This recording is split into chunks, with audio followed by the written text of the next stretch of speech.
Good morning, gang, and welcome to Guy Atchison's Reinventing the Tattoo community. Um, you're watching Drawing for Tattooers with me, James Wisdom. Um, and again, welcome to the Reinventing the Tattoo community, where tattooers, apprentices, collectors, and the curious are encouraged to join these live streams, real-world events to share, inspire, and ultimately create better art and tattoos together. We beam out nearly every day, and with your help, we've evolved into a quality network of amazing live and on-demand tattoo and art shows that have been receiving rave reviews. You can find Reinventing the Tattoo at the App Store, the Apple App Store and Google Play Store, as well as our YouTube channel, our Facebook page, our Roku, reinventingthetattoo.com/Roku, where we actually have 12 to 15 channels going at any given time, 24 hours a day, 7 days a week. You can also catch our podcast on major podcast directories. So here, let me share my screen with you so you can see.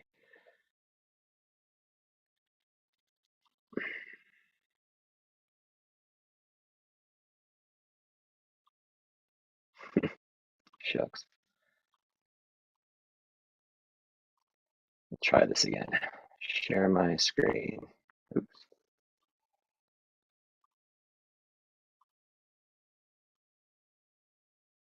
Is it sharing it? This one? How about now? Reinventing the tattoo? No? All right. Hold on. uh, uh, Share. How about now? Is it sharing the Reinventing the Tattoo? No? Huh. Well, we will we'll proceed. You can watch me read my notes. hopefully, hopefully I'll be able to figure out all of our technical difficulties here before too long. Let's see. And,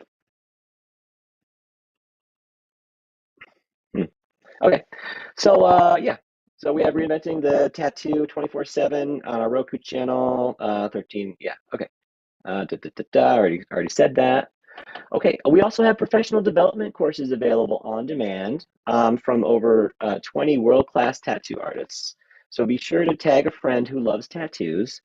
Maybe it's a friend or a coworker, or somebody who's thinking about getting a tattoo, or someone who's trying to get into the industry. Be sure to tag them here with our community and let them know about it. So these sessions are designed to be helpful for everyone, from enthusiasts to collectors to other artists.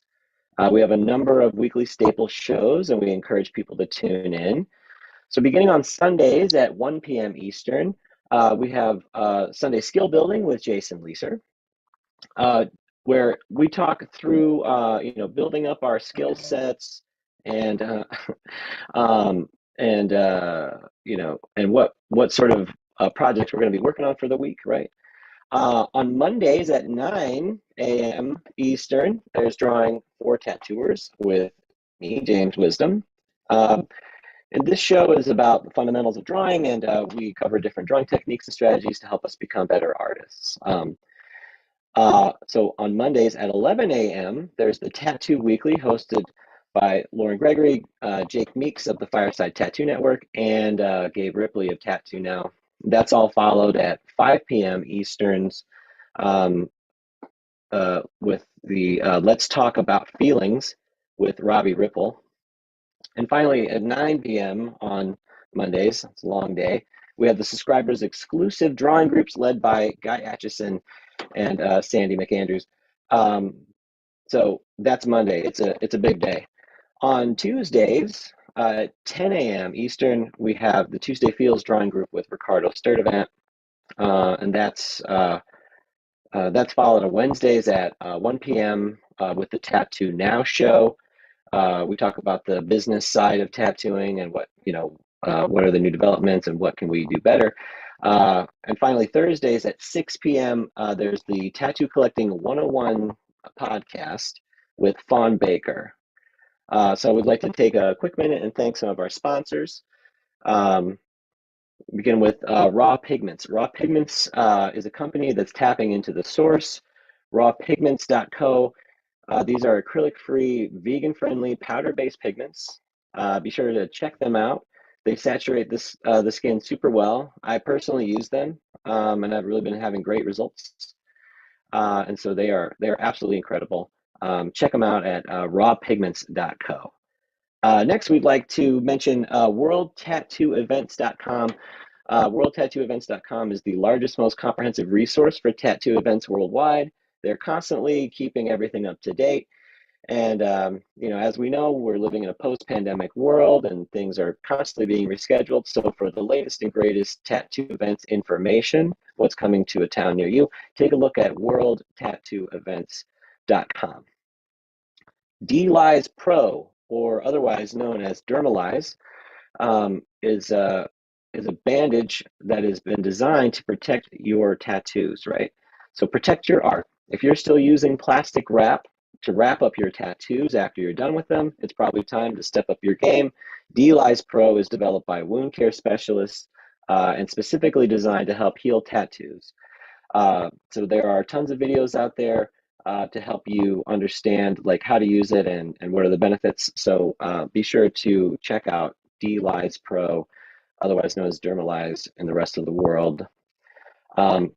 TattooNow.com. TattooNow.com is a technology company for tattooers on the leading edge of professional development, management, and digital tools for tattoo artists of all levels. They have upgrades, they have mailing lists, and CRM software. They've got professional development tools of all different types, including videos from BJ Betts and Bob Tyrell. So be sure to check out tattoonow.com and keep on the cutting edge of tattoo technology. And of course, last but not least, this wouldn't be the Reinventing Tattoo community without recognizing Guy Aitchison. Guy Aitchison is the founder and inspiration behind Reinventing the Tattoo. You can find Guy Aitchison at guyaitchison.com.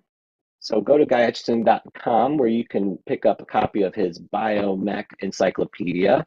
He also has DVDs, custom coil machines, original paintings, as well as lots and lots of prints. So that's guyaitchison.com. So we'd like to also give a quick shout out to some of our affiliates, the Apprenticeship Diaries with Amy Nichols. So if you're a person just starting your tattoo journey, or if you know somebody who is, be sure to recommend the Apprenticeship Diaries. Also, the Fireside Tattoo Network with Jake Meeks. He's a tattoo artist, and he also provides tattoo education. So it is one of our affiliates, and so we're proud to be associated with the Fireside Tattoo Network. And so as always, we ask that you please post a positive review on our channel, hit that like and subscribe button, and help us get the word out. And if you like these drawing groups and episodes, you find them enjoyable, be sure to leave that positive review. If you would like to host a Reinventing the Tattoo event or become a sponsor of the community, be sure to email management at reinventingthetattoo.com. Welcome to today's show. How you doing, gang? Are you ready to draw? Absolutely. Yeah. Excellent. Let's see here. So I was having some technical difficulties earlier. Hey, Spirit, how you doing? Feel free to, you all can feel free to unmute. It'd be great to hear from you. Yeah. So I just want to say that last time I said something during my introduction that I would like to take back. I said that I hope this class helps as much as I need it.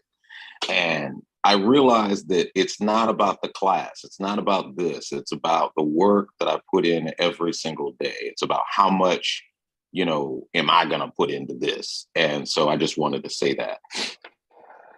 I love that. No, I think that's totally right. Like, you'll get what you'll get out of it what you put into it. I think that's true. And so again, I hope I can put in, the adequate like spirit as well, right? For you all, that that I can be, I can be helpful, that, and then of course we will grow together, right? I think that's the whole point of the community, is that we all want to become who we are. And so we're putting in Mm-hmm. this work together. We're going to struggle together, and through that process, like, what will emerge is something that is more experienced than before. So Mm-hmm.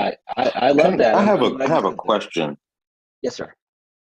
Absolutely. I was doing a tattoo yesterday, and have you ever gotten to a point like I feel like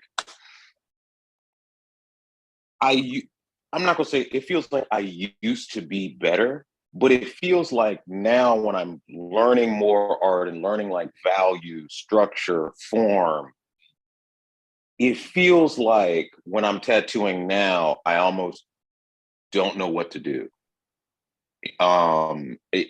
It feels like I'm back at even after learning so much, it feels like I'm back at square one. Can you relate to that? Absolutely. I think a part of it is you're developing your critical eye, right? You're really developing a critical eye. We can be our own worst critic, right? And in that way, Mm-hmm. we can become an enemy to ourselves. So I think, what I've found very useful is being as prepared as I can for the tattoo.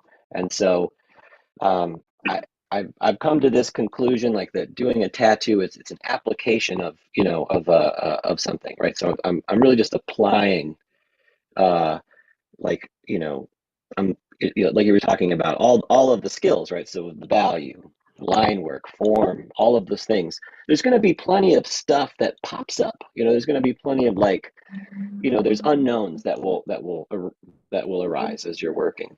But as much as you can do to care for the image prior to, and then so you're not having, so you're you're more like, responding to the situation as it develops.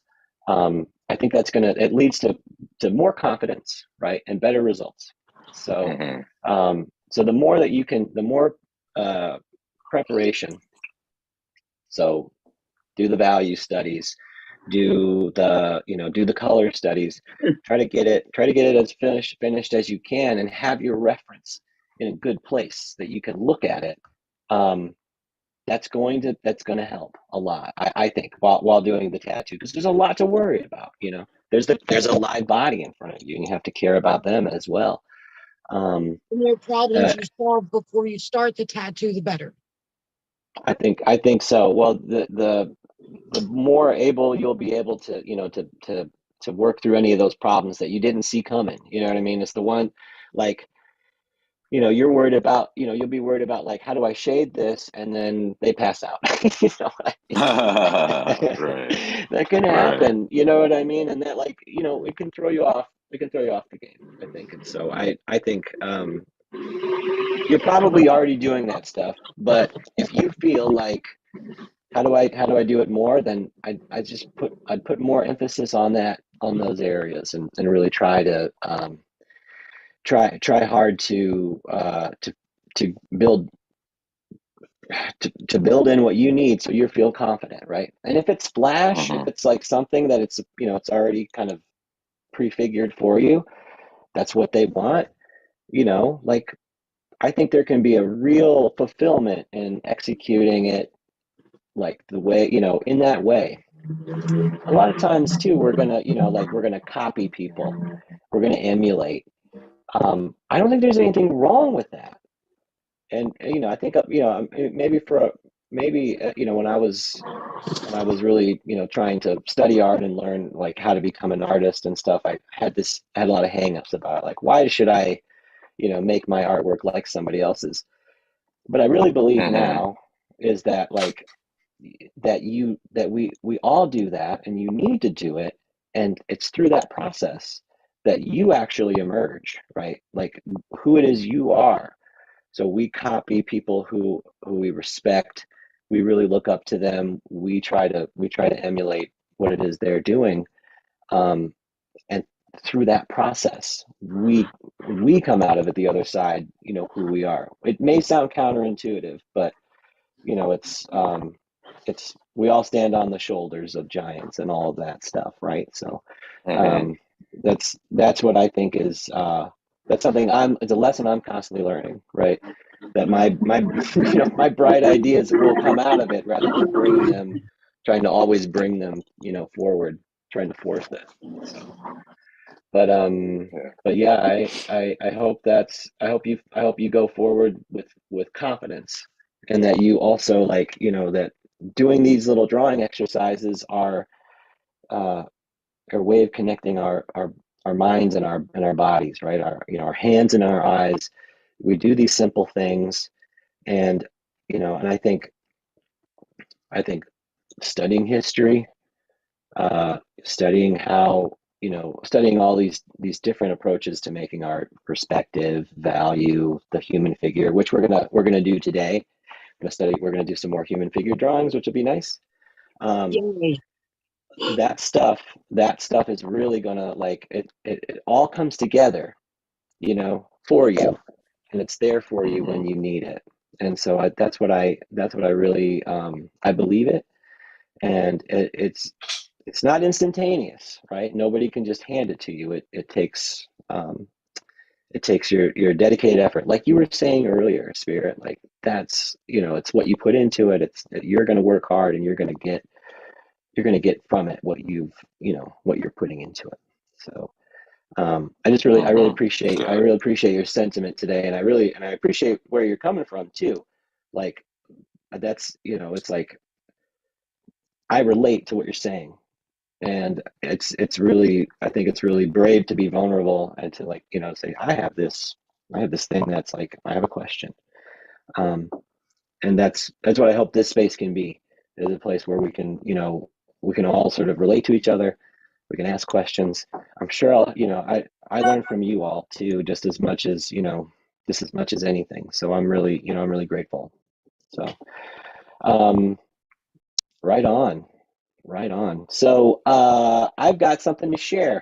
Hopefully my screen will work this time. Let me see if I can share it with you. Give me just a second here. This. All right. Okay. So how about this? Is that sharing? Yeah. Yeah. Okay, great. Fantastic. Okay, so let me see here. For some reason, where is my geez. Jeez Louise. Well, hopefully you can, hopefully it's working. Yeah, all right, there we go. That's what I wanted. Wanted to make it a little bit fuller screen so we can see it. Okay, so this is the skeleton. So we're going to be drawing the figure, and I think it's really it can be really helpful, to to have this understanding, to contextualize what it is we're looking at, and so the skeleton, right? It's the structure that that holds up all of the surface details that we see. So of course we're gonna, so we tattoo. So we're always thinking about like how the tattoo looks on the surface. Right underneath that is it's obviously on top of flesh, on top of that surface. Right underneath there is muscles and fat and cartilaginous material. Of course, beneath it are the bones. And so for the most part, a lot of us have, all the same bones. If you're, some people actually, can be born with with maybe a bone less here or there, or maybe a bone more here or there. Everybody's different.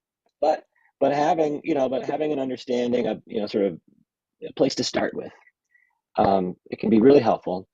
And something interesting too, when you really start to learn about the skeleton, you almost develop a form of like X-ray vision.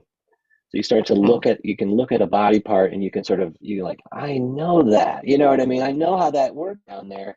And it can be, I think so how does this pertain to tattooing? Well, I really believe that, like, if you can sort of understand this structure, internalize it, when you're going to put on the your designs, there may be ways that you can work with the bony structure as well as the musculature too, right? There's gonna be a little bit of both.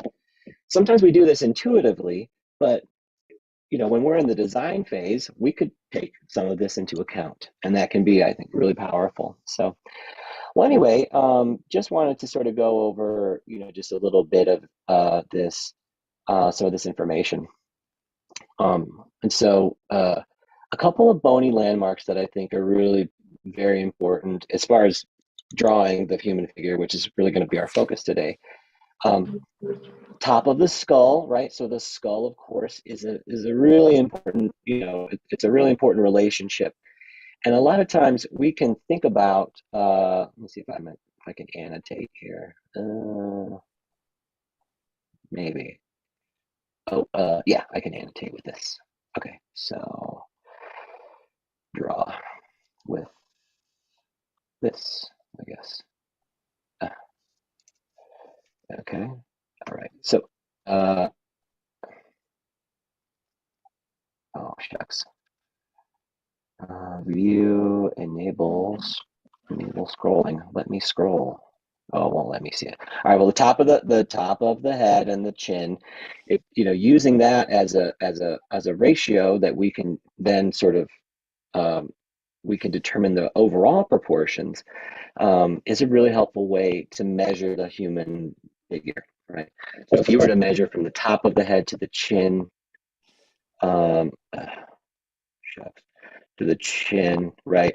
And then take this amount, right? And then scroll down a little bit. Let me see, roughly, right?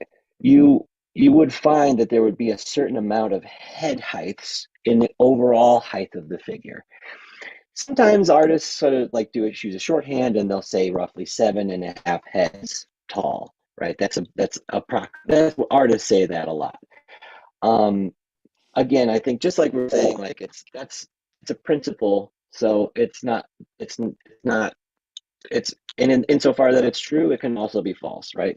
People can have other proportions, so it's good to test it, right? So if you want to design something out of your head, it can be a nice place to start, because you can it's close to what a lot of people would recognize. 7.5 heads tall would be fairly common.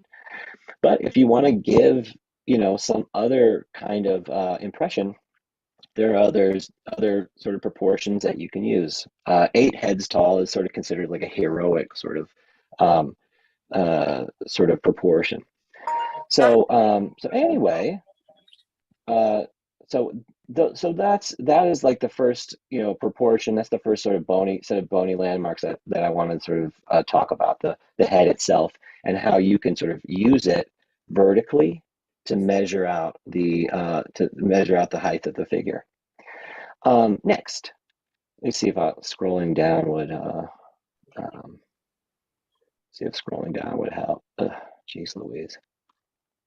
Stop annotating. Okay, cool. So I can scroll down here a little bit. The back of the. Let's see if will you let me erase those things? Eraser. Yeah. Okay. Thank you. All right. So the back of the back of your figure, right? It can actually be as individual as the front. Even though we see a lot of character in the face, it's how we recognize people often. Your back is as individual as your front. So again, as you are looking at somebody's back, there's going to be some telltale bony landmarks. Here on the front, I will point out right here at the shoulders. Right here at the shoulders, right there, if you can see those dots. So this is a particular spot where the clavicle or your collarbone, it actually meets your shoulder or the scapula. This joint is called the Acromioclavicular Joint, but just for short, AC joint. And so if I zoom in a bit, let me get rid of one of those. If I zoom in a bit, perhaps we can, there we go. You can see, so as when we look at the figure, you might see there's this little bump that you're going to see. So the deltoid or or your shoulder here, and there's this little bony landmark that will sort of slight protrusion, right? It's where the clavicle meets the shoulder blade. This can be a really great spot to measure and to draw. The next one that I wanted to point out is sternal notch, right? Sternal notch. So right there, the sternal notch, again, it's your clavicles and where it meets the sternum. Right? So the sternum is this middle bone. It's what connects all of your rib cage together. Right? So when you're first starting out, you're getting the proportions of your figure. You can start with sort of overall head height, right? Block it in, right? You want however many heads tall this figure is going to be. And then you can start to look for these other bony landmarks. Where is that clavicle? Where's the, in other words, jugular notch, right? Because because of your jugular. Where are these AC joint? Where does the clavicle and the shoulder sort of meet up? These can be really, really useful as landmarks. Because again, we sort of see this figure, it's got all this stuff going on. It's like, where do you even start? Start with the head. Draw the head first. Or you don't have to draw all the details of the eyelashes and all that stuff, but just the overall, like, how tall is it? And how tall is the rest of the figure? Okay. And then again, that will help you out with the back. If you're going to use the back, you can definitely, you can obviously see the AC joints, right? The where the shoulder and the clavicles are meeting. Okay, so next, I like this side view. I'm going to back up. Maybe I can back up a bit. Okay, good. Hopefully y'all can see it. Okay, so with the side view, we have the anatomical center. Right. So the anatomical center, you can see it's right there at the pelvis, right at the bottom of the pelvis. There's a portion of the pelvis here called the symphysis pubis, and so basically, like, it's your whole your head, so the cervical, right? So your head and your cervical, and then also your thoracic, and then for the most part, all of your leg, right? That's basically like half and half of the body, right? So when we go to draw the legs in, oftentimes they can be challenging. Like, how long do I make the legs? You pretty much, for the most part, you can usually think about, like, on a standing figure, you're going to find this relationship about half of its legs, and the other half of it is the rest of the body. So we can see the spine, pretty well here. I guess we can see it up here, on this back view. Just to sort of think about it. We have all of the spine that supports our skull, which is the neck. So this is referred to as the cervical spine. We have 7 vertebrae in there, and the 7th one is called C7. Why am I mentioning that? Well, because here on the side view, we can see it much more prominently. So oftentimes this is where, like, sort of the back really begins. So we start thinking about, like, a tattoo, like, where does the back kind of begin? We can kind of see it, right? You can actually even touch, and it's this protrusion here. So at the, on your spine, we have these little processes. These are the spiky parts of your spine. So the spinous process. And so the C7 is really kind of like, it's the end of the cervical vertebra, and it's the beginning of the thoracic vertebra. So we have 7 cervical, we have 12 thoracic, so 2 ribs on each, so we got 24 ribs. And we got 5 lumbar, and that's sort of like, that's the lower back. They're much, much wider. You can see, like, you can really see the difference, right, on this last thoracic vertebra, and then all of the lumbar ones, they get much wider. And that's like that's your, that's your core. That's what supports your body. And then here we can see, this is the ilium, right, or the pelvis, right, and then finally, so the coccyx, the symphysis pubis is these two, where these two they're called foramen, obturator foramina. That's where the bottom of your pelvis sort of meets, and that is this anatomical center that I was talking about earlier, right? So we can think about just dividing the whole figure in half. Boom, boom, right? Just all that stuff I was talking about earlier, your neck and your, and your torso, and even your lower, even your lower back, all that together is one half of the body, and then the rest, all legs, right? I hope that is somewhat helpful. Yeah. So yeah, I just it can be, I think, especially when we're, we're tattooing and stuff, body shapes are so different, and so you'll definitely sort of find out like what it is that's going to work for your particular, the subject you're going to work on, the person you're going to work with. But anyway, yeah, so I think that's hopefully that was the thing that's going to really like stick with us today. I know I probably hit you with a lot of stuff, but I think like sort of thinking about the body in terms of like you can divide it in half, and it's right where you think it would be, right at the crotch, right? That's halfway. So all of your upper body and halfway right at the crotch that's where the lower half starts, and that's a good way, I think, to sort of to approach it. And so, especially if the body is seated, right? If you want to sort of draw the legs in perspective, or some, there's all sorts of things you may want to do with lower body, but sort of keeping that in mind, right? That needs to have this relationship proportionally, that roughly, it's a good place to start. It's a principle, right? It's a good place to start. You're going to need this sort of half and half sort of situation going. Okay. Can you So, Bill, go ahead. Can you kind of figure that where the wrist is, if the arm is hanging down, it's going to hit at the center point too? I think that's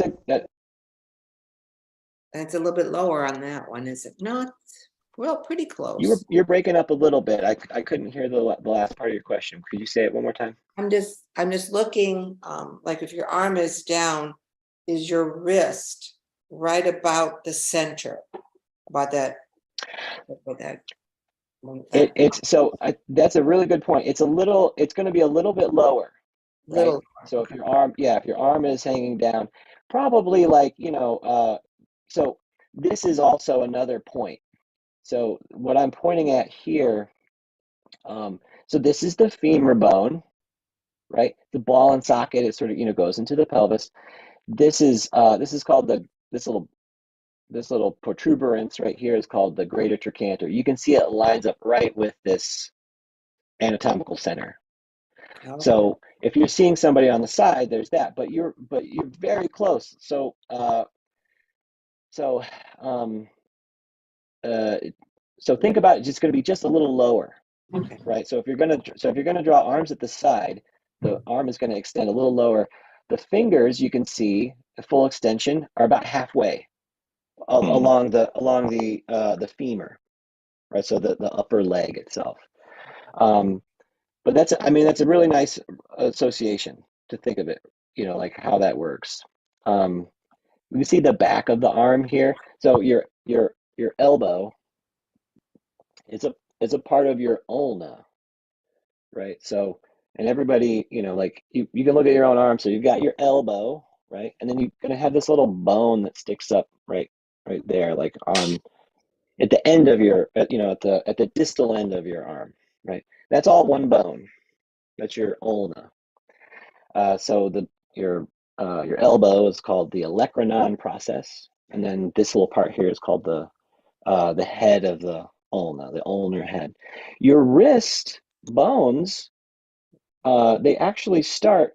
They're in your hand, kind of, right? I think we think about the wrist as being like, here roughly, but it's actually all the bones of the wrist they're in this portion of the hand. We can kind of see it if I scroll over here to this hand here, right? There's that bump that we were talking about, right? This is the radius. It's a much so it's big down here, closer towards your hand is the radius and ulna that make the two bones.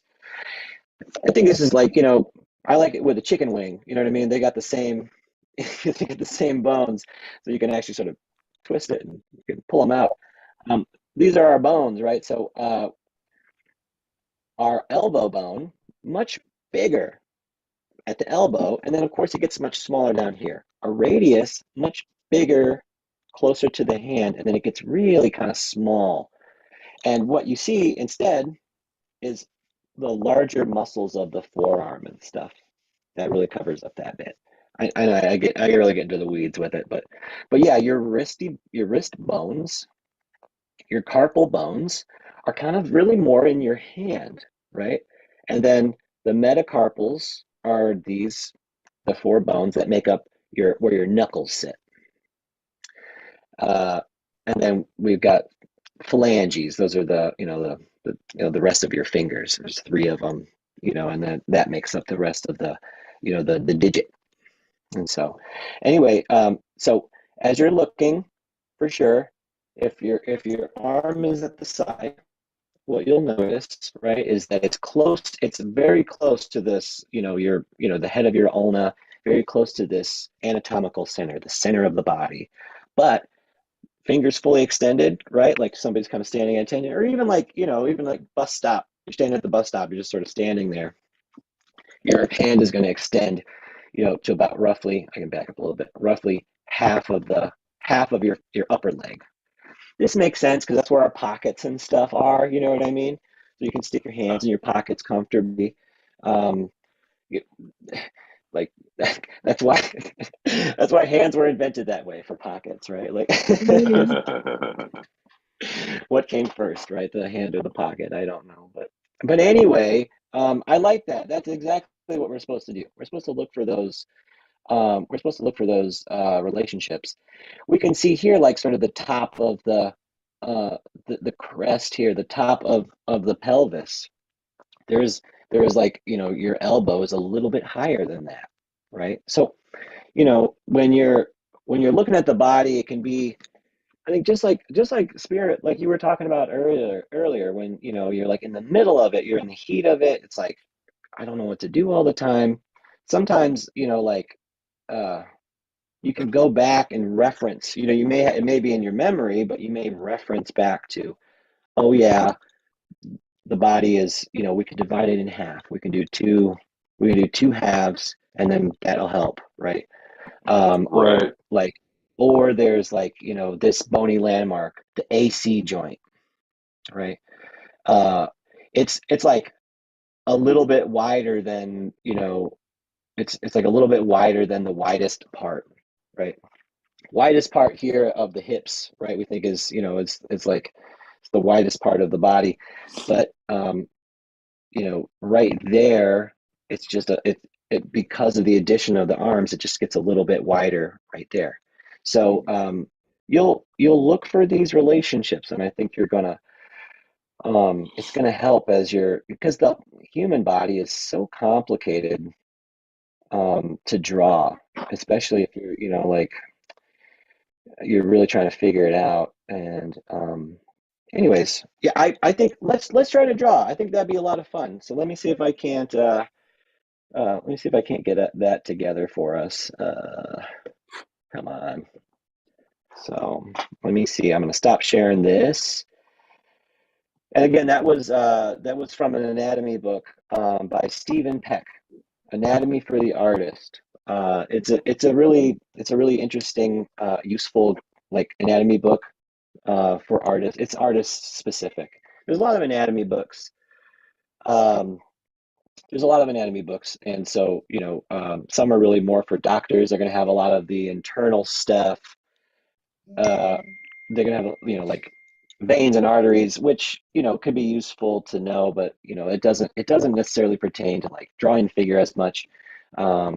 And then as tattooers, we don't go that deep.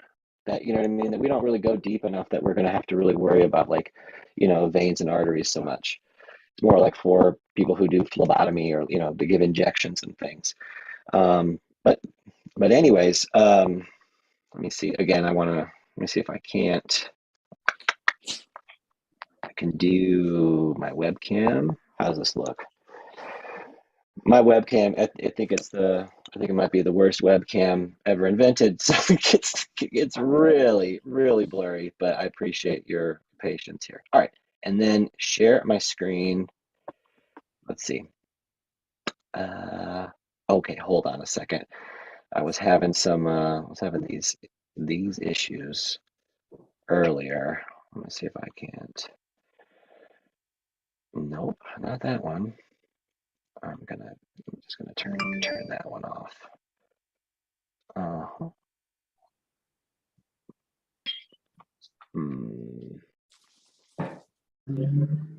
Okay. So there, and then this. Cool. Let's see. Does this? Let me know if you can see.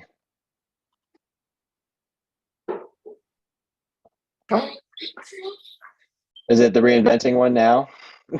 No, it's just a black screen. Just a black screen, huh? Shucks. It looks like it's thinking that it's buffering. Yeah. Okay. There we go. Is that it? Is it up now? Pose So you can Maniacs. see. Yeah. Yeah. Okay. Thank you. I want to say it's Pose Maniacs. Maniacs. I like that. I think that's way better.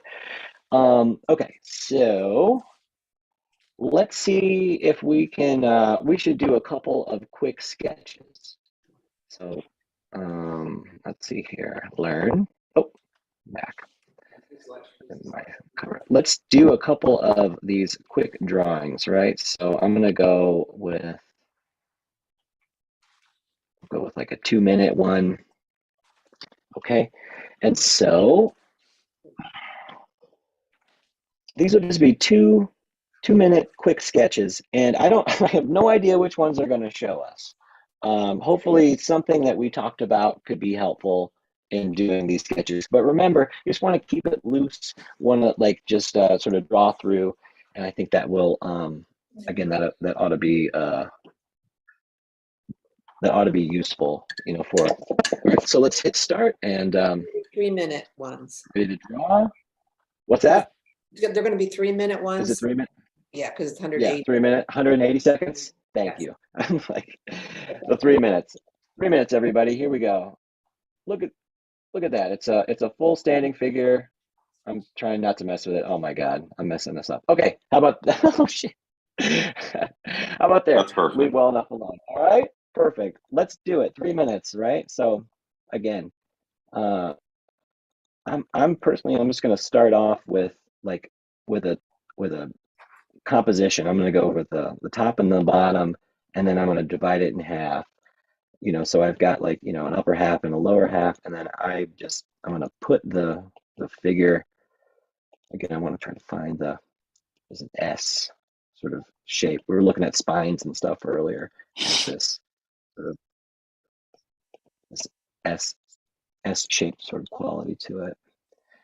The next important thing I think to remember is just like thinking about the balance, right? Can the figure balance on the base, right? Its feet. So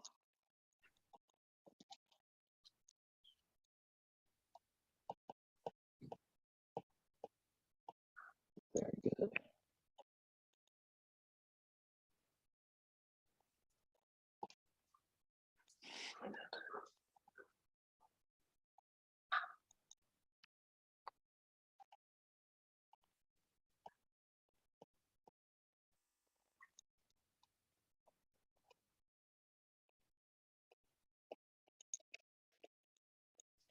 You can see the evidence of that AC joint we were talking about. So that's nice. The arms are really foreshortened. So you know, do your best with that. But just remember, just try to think about it like in terms of like a shape. You know, just think about the shapes that you may sort of be seeing. Don't worry about making it look like a hand. if you were to get all the shapes really accurately, then it will just sort of look like a hand. So here we go.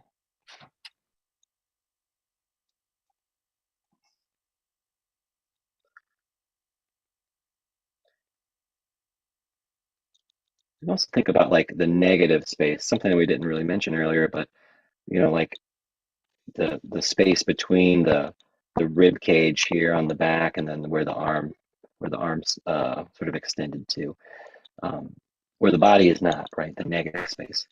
That can be something that you can look to help guide you. It's something that Guy Aitchison talks about too when he says pos and neg, or positive and negative. So it's usually reference to the value, but the body and the here we go. So there's another one. I'm going to turn off that one. Do this one. Another cool standing pose. So again,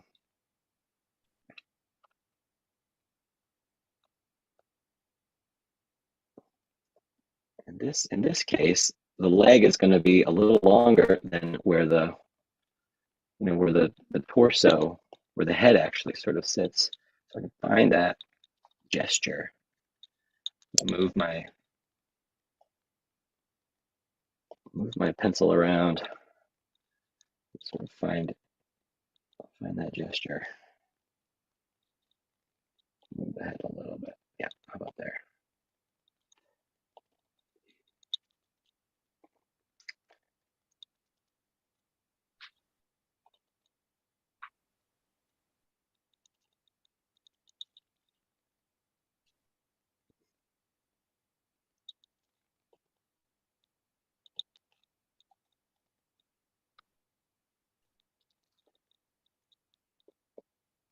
I really like these figures because they're, it gives us all of the muscles too that, so it's a really great opportunity to kind of learn about the muscles. So what we're seeing here, lots of the gluteus maximus, that's the butt muscles. We can see right up there between the butt muscles on this particular one.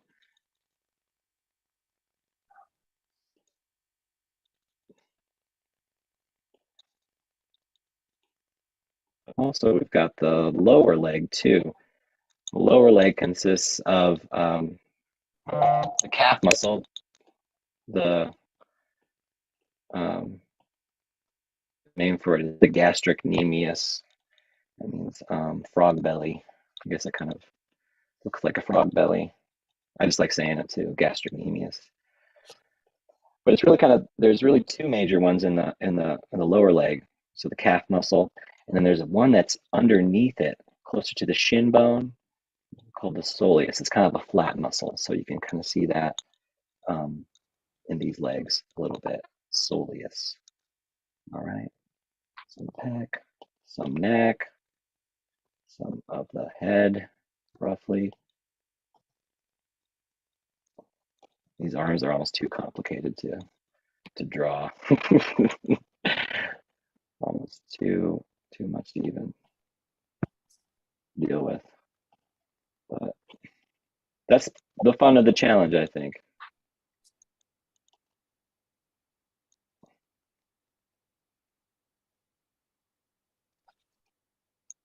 Okay, cool. There was another one. Let's do one more. Oh, wow. All right. Fun. All right. So again, this one I'm not even going to try to compose. I'm just going to try to find this gesture. So it's going to be a pretty fluid line where the body is at.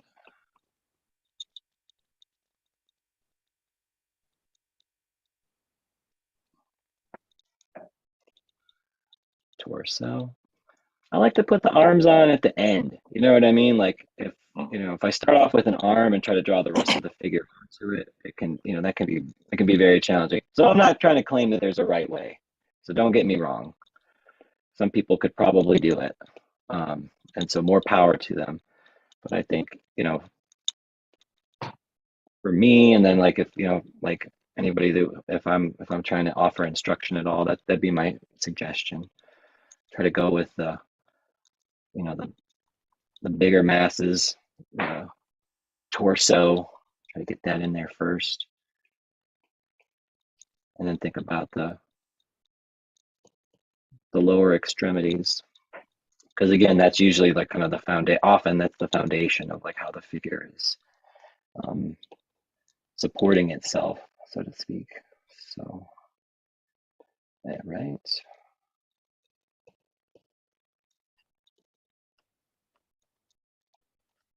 And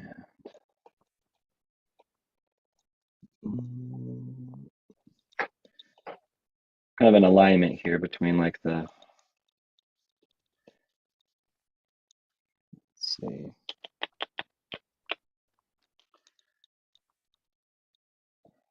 Take that, go longer. Oop.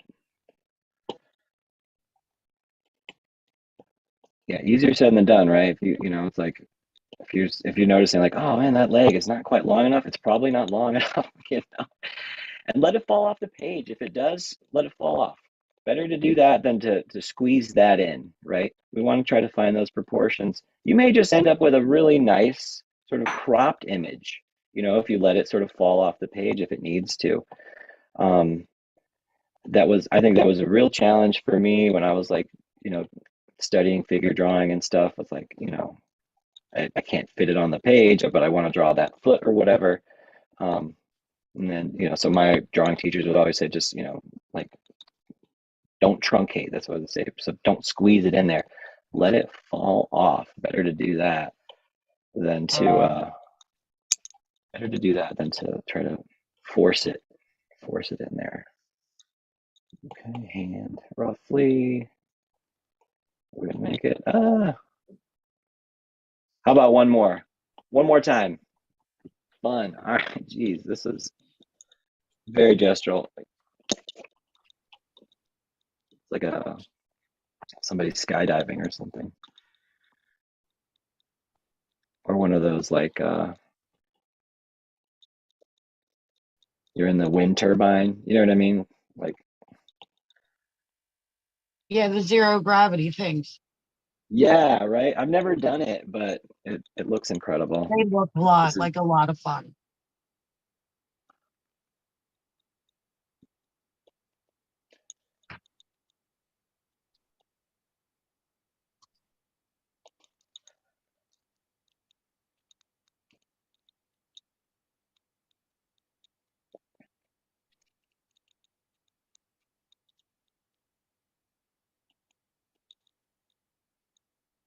What do you guys think about that artificial intelligence art?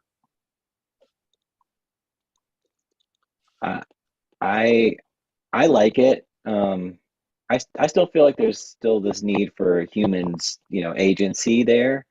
But I do also, you know, it's kind of like I don't know, like you draw with a paper and pencil, and that's, I mean, we all, you know, we can understand that. And now we're like really gaining, you know, like a tablet, like I'm drawing with now, like that has gained a lot of acceptance. You know, we're using Photoshop.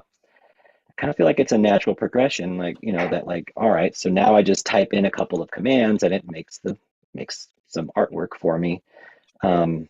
Just like, you know, I'm moving my pencil around and it's, you know, my tablet is making these marks, Right. you know, I'm not really making them, like if we're I'm making them, but if you want, you know, like you know, I'm not making the marks, my pencil is making the marks. Does that make sense? You know, like, Yeah. so I feel like we can get hung up because we have a definition about what art is, and that can get in our way. But a lot of times, you know, we really appreciate, you know, movies, and the director gets a lot of credit, you know. So maybe that's part of what it is like who gets the credit. But I don't want, like, what do you all think? What do you all think about? That's a great question, Spirit. What do you all think about AI art? Any other, you know, like thoughts about it? I've tried it. I have like a little app, and you're right. I think it's definitely not going to make artists obsolete. I think that Right. as artists, we can definitely use it as a tool to help us maybe conceptualize certain images. But it's definitely not as advanced as a human brain Right. is. I can't stop. There's one more. I got to do it. We just Let's can't do it. stop. So This is one great. more.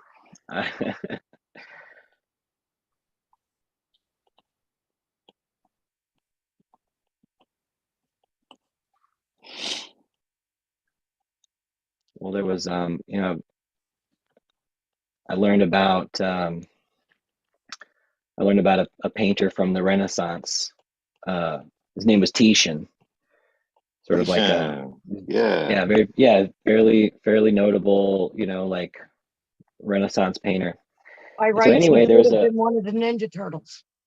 right, exactly. Yeah. He could have been the fifth Ninja Turtle. But Mhm. so there was a this term that was invented called sprezzatura. It means the master's touch. I don't forgive me if I've mentioned this before, but I love this example.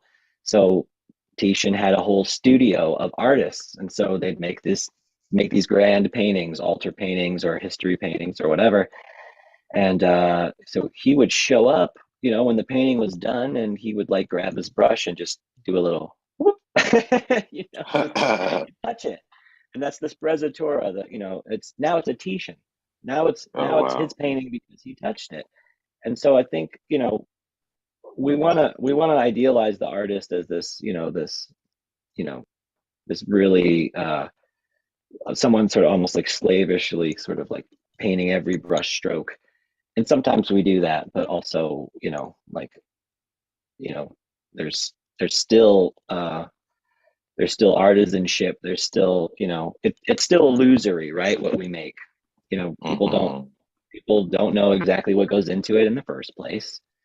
And so, like again, so if you use the tools that you have at your disposal, tablets and stuff, or AI generated art, um, you know, I believe that there's something, that still the creative spark can come from the artist, and that can be, it can still be just as powerful. So, That was a good example.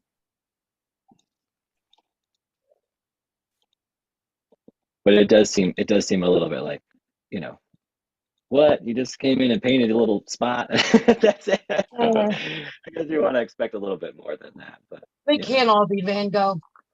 I know he really suffered. He really suffered. Very painful life. Mm. Okay, let's take a break here. Hold on. Let me see how do I stop that? Pause. Okay. Excellent. Why don't we like show what we were able to come up with? Um I'll see if I don't know if mine are, super clear or not, but again, they're sketches, so maybe that's all right. So it looks like we did one, two, three, four, five of them. So here's my first one, and this I really feel like it was very it was almost serendipitous. Like we were talking about like the standing figure, and then boom, right away we had this really nice example of a standing figure to sort of go from. Um, Again, it was like I think the finding the foreshortening here on the arms and stuff was really quite challenging, but I'm fairly happy with the overall kind of like this height, relationship, the length of the legs to the, kind of roughly where the head is. So that was, again, that was a lot of fun. Next, yeah, this kicking one. Yeah, I think I was trying to relate it again to that whole, we were talking about that principle, like this overall, this middle point, right? How tall to, how long legs to the torso.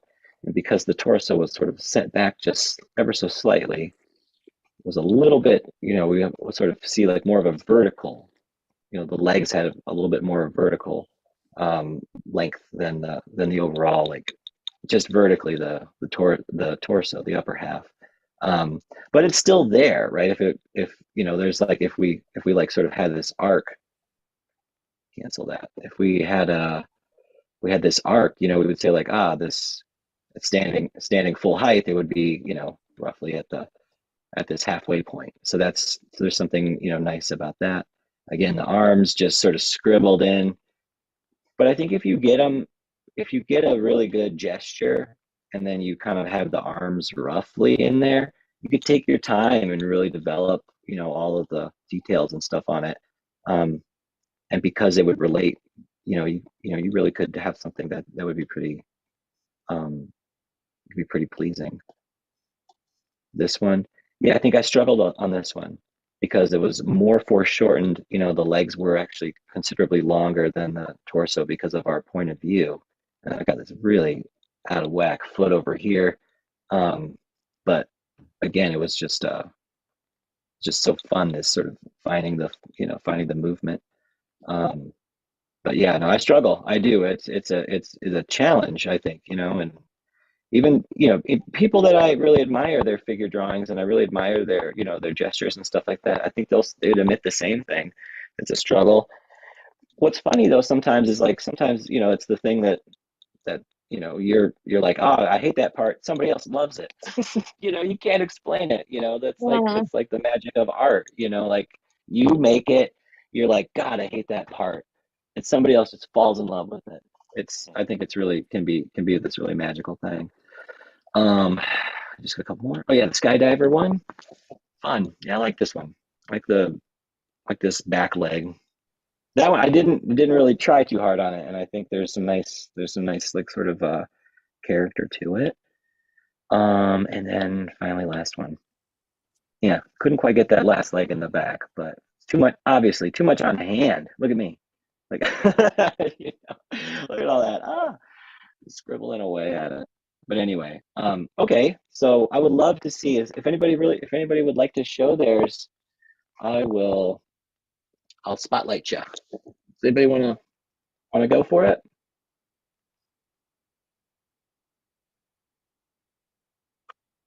Let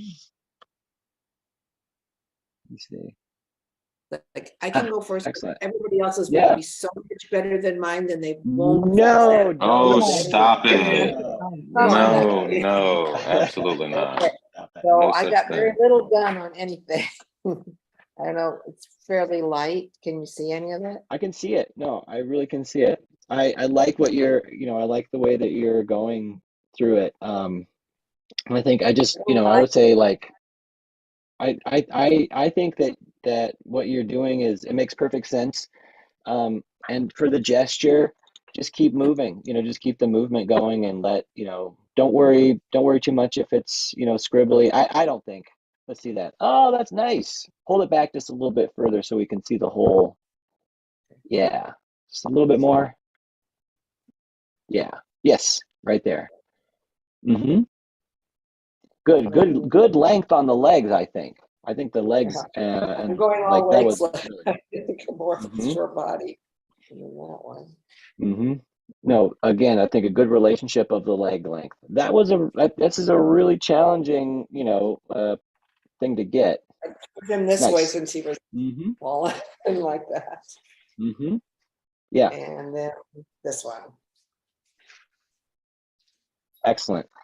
From the beginning to the end, you got more confident, you got more comfortable, but all the way through, really, really great use of what we talked about today, about trying to think about the body in sort of two pieces and doing the, sort of making the legs long enough.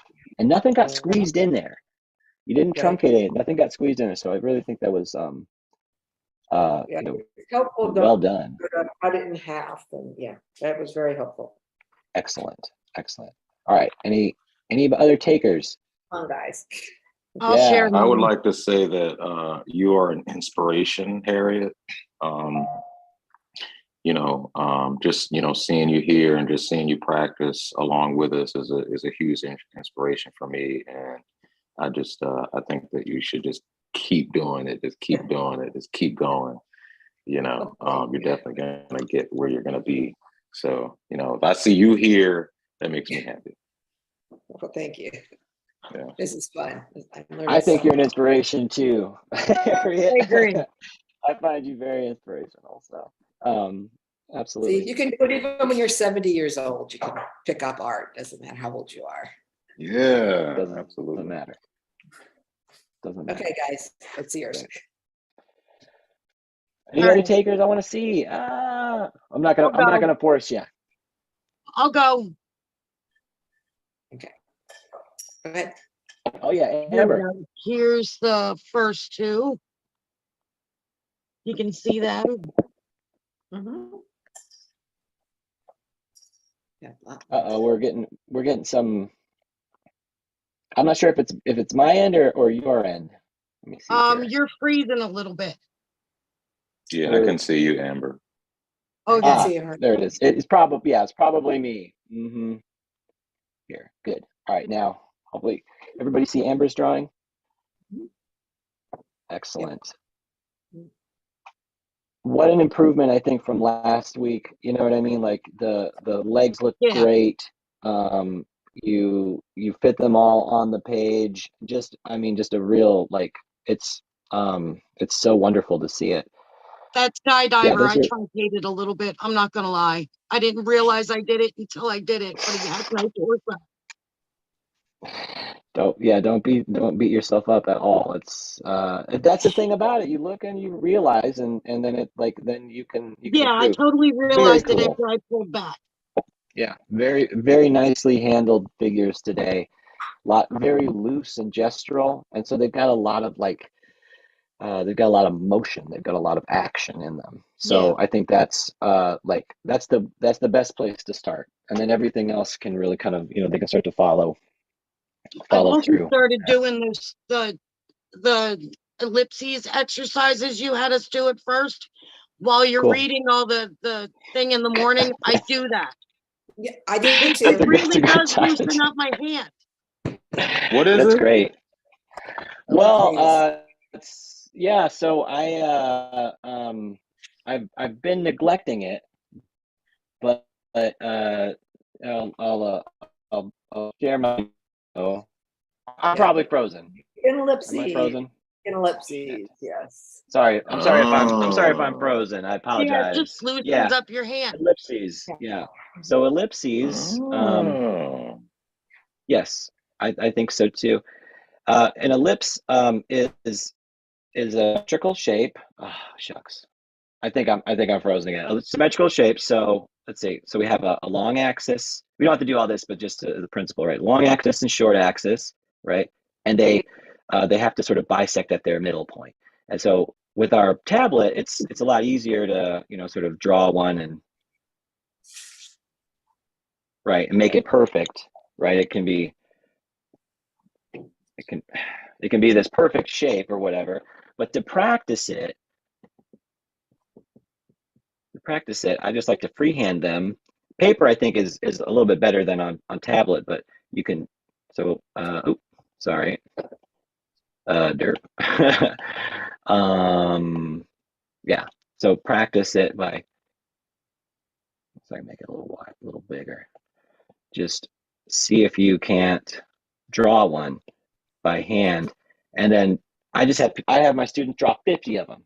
So we count them out 1 through 50, and by the time you've drawn 50 bad ellipses, your hand's all warmed up, and it's this thing that it's this thing that might be there for you when you need it, right? When you really you may really need to draw one someday, and having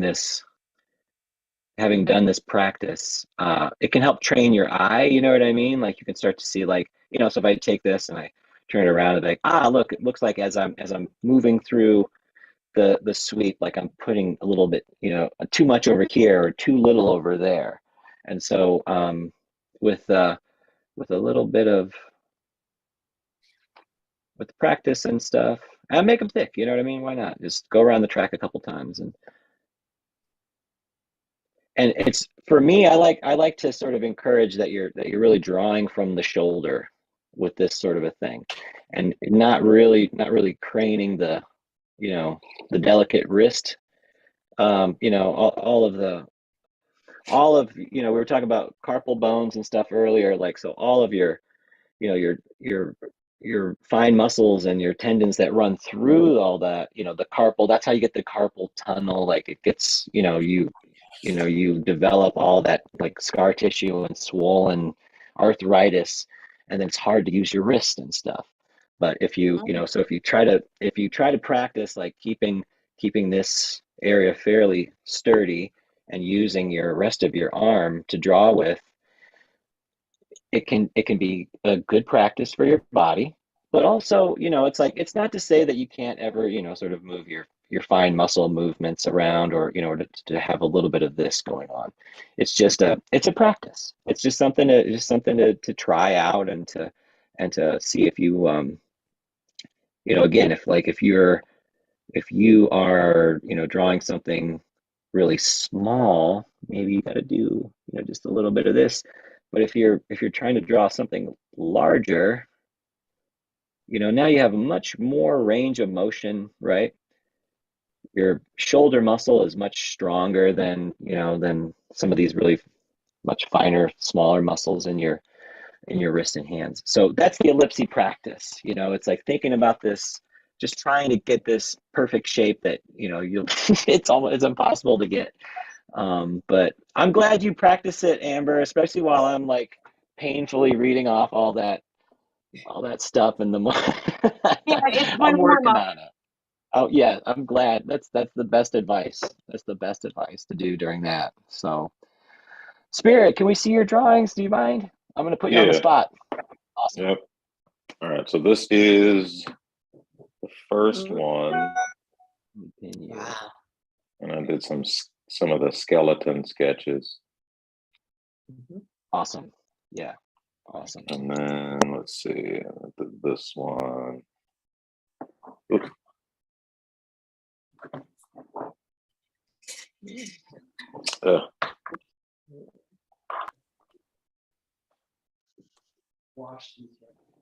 God darn it, technology. Yeah, those are the new I'm ones. glad paper Awesome. doesn't do that. Awesome. I really love Right. I like the strong edge that you put onto it too. I think that's very confident. It makes it really beautiful to look at. Cool. Yeah, really beautiful to look at. Wonderful. Yeah. Very graceful, and then the hands are, hands have a really strong sort of like, proportion relationship that looks great. Cool. And this is the skydiver. Awesome. I found that That one's awesome. drawing like a through line has been really helpful. Like this one, like the skydiver. So just kind of seeing the basic way that give me just a second.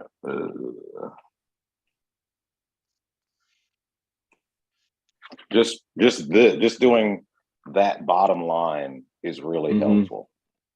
Just to kind of give an idea of the flow of the body. Mm-hmm. Yeah. I'm so glad that that you're all having fun with it. And you're like, already there's improvement. I think, just from checking everything out last week and to this week, there's already improvement. So I can't encourage you all enough.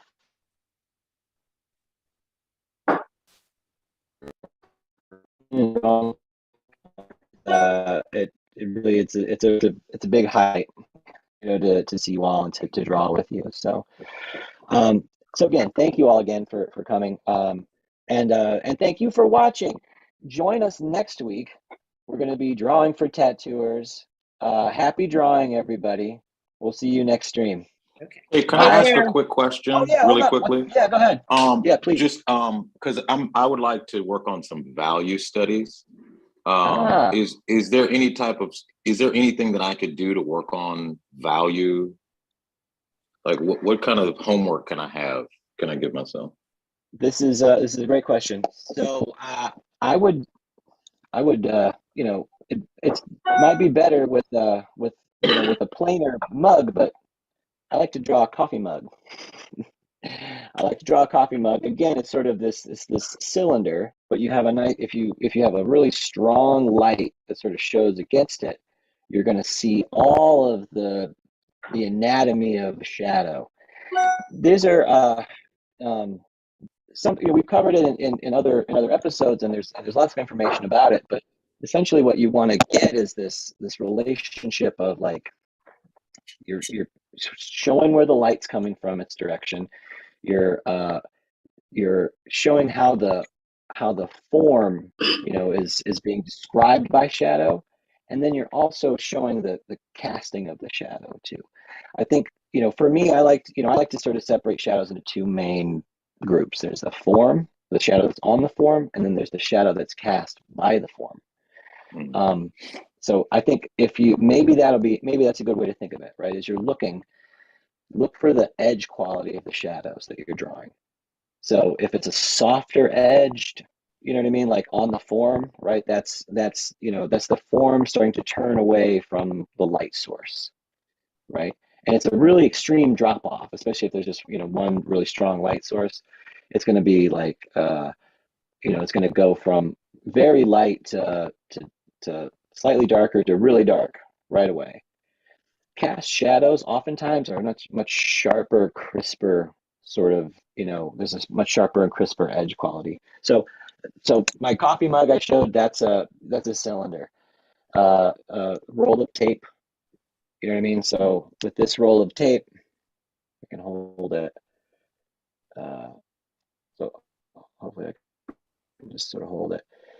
So you can see like we have a stronger, this side, stronger light source over here, right? And a sort of slightly softer sort of shadow edge. I don't know if my connection is bad, but as it turns, right, it gets really dark, right? Here, this core shadow. On this other side, right, there's another light source, but you could also think about like reflected light. If you only had one light source, light would, go to the other side and reflect back. But one light source is going to be the strongest one. So that's usually, I think, a good way to think of it. Like, I mean, I guess if you put something perfectly in the middle and had two exactly the same strength light sources, you could have this, then you can have this really strong sort of core like we have here. But generally, what we find in nature often is that there's going to be one light source that's much stronger, and that's going to be this sort of the highlight, right? So when we say the highlight, we're often talking about the plane that's reflecting the light source most directly. And so if you want practice value, you'll look for how the shadows look. And then one other tip I would give is to squint your eyes. And so when I say to squint your eyes, it means it's not about like making your eyes blurry so that you can't barely see. You're trying to sort of reduce the color information, and you're just really sort of seeing the dark and the light more clearly. And so as you look at an object, you'll see the pattern of light and shadow. As you squint your eyes down, it becomes more obvious that this is light, this is shadow. And so try that out. Grab some simple objects. Could be a cylinder. If you have like a baseball, so like a spherical object, that's a really good one. Put that in front of you, shine a bright light on it. You'll start to see that form shadow sort of shaping the sphere of the ball. You'll see the casted shadow that it lays on the surface that it's sitting. You might even see a little bit of reflected light. But just remember, like we were talking about that highlight concept. Make the highlight bright. Make that reflected light very subtle, right? If there's another light source, make it more subtle. You can add drama that way, but it makes it more clear. It makes it just clearer for the audience. So I think it's a really great point. We should cover more value, and so perhaps that'd be a really great subject to tackle again next week. So join us next week, and we're going to talk more about like drawing stuff, and we're going to draw together.